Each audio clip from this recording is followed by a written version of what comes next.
Bom, vamos começar aqui então a revisão do 8º ano. Vocês estão vendo um mapa aí na tela que mostra então as ex-colônias da Espanha. A Espanha tinha os maiores territórios aqui na América. Os Estados Unidos, que não era tão grande quanto hoje, teve seu território aumentado no século XIX, foi o primeiro país a se tornar independente na América, em 1776. O segundo foi o Haiti, que era uma colônia francesa. Pelo tamanho, as colônias da Espanha já eram divididas em capitanias e vice-reinos. A administração era feita através dos cabildos, que era uma espécie de prefeitura, onde se cuidava da arrecadação de impostos, do sistema de justiça e também da administração. Quem ocupava os melhores cargos nos cabildos eram chamados de chapetones. Essas pessoas vinham da Espanha para desempenhar essas funções, eram da confiança do rei.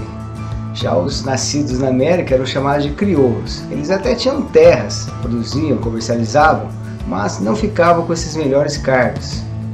As independências na América Espanhola foram conquistadas através de guerras, promovidas principalmente pelos crioulos contra a administração espanhola. Por causa da guerra, teve grande destaque a ação de caudilhos. Outro traço é a divisão e fragmentação das ex-colônias em vários países. Hoje são mais de 20. A chamada América Portuguesa deu origem a um único país, que é o Brasil, ou seja, o território não se fragmentou.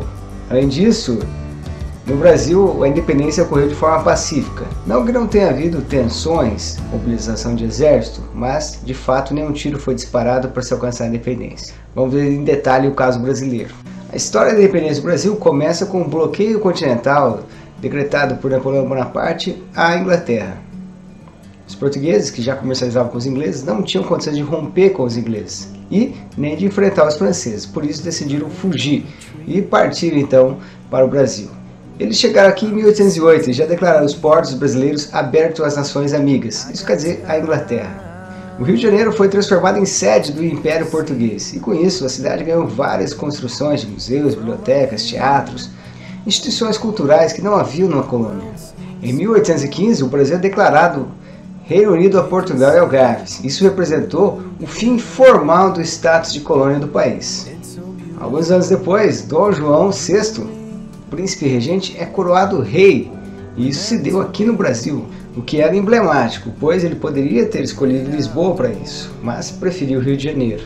Em 1820, estoura na cidade do Porto a Revolução Liberal. Eles queriam a volta imediata do rei para Portugal e a feitura de uma constituição para Portugal. Dom João se vê obrigado a voltar para Portugal e deixa aqui no Brasil o príncipe Dom Pedro como regente. O impasse para a criação da Constituição e um cabo de guerra entre os deputados e a família real vai tornando as coisas mais difíceis. Como prova de força da realeza, para não ceder aos deputados portugueses, Dom Pedro acaba seguindo o caminho da independência do Brasil, preservando a coroa e um grande território unificado que era o Brasil. Os brasileiros queriam evitar a recolonização, que era um risco iminente. Os portugueses, por outro lado, desejavam que o Brasil não tivesse um protagonismo ainda maior. Só sobrou como opção a ruptura, que se deu em 1822. O primeiro país a reconhecer a independência do Brasil foi os Estados Unidos, e Portugal só reconheceu essa independência mediante um pagamento de indenização no ano de 1825. Então é isso aí, uma revisão rápida e aguardo vocês na prova. Professor, o que vai cair na prova? Lágrimas.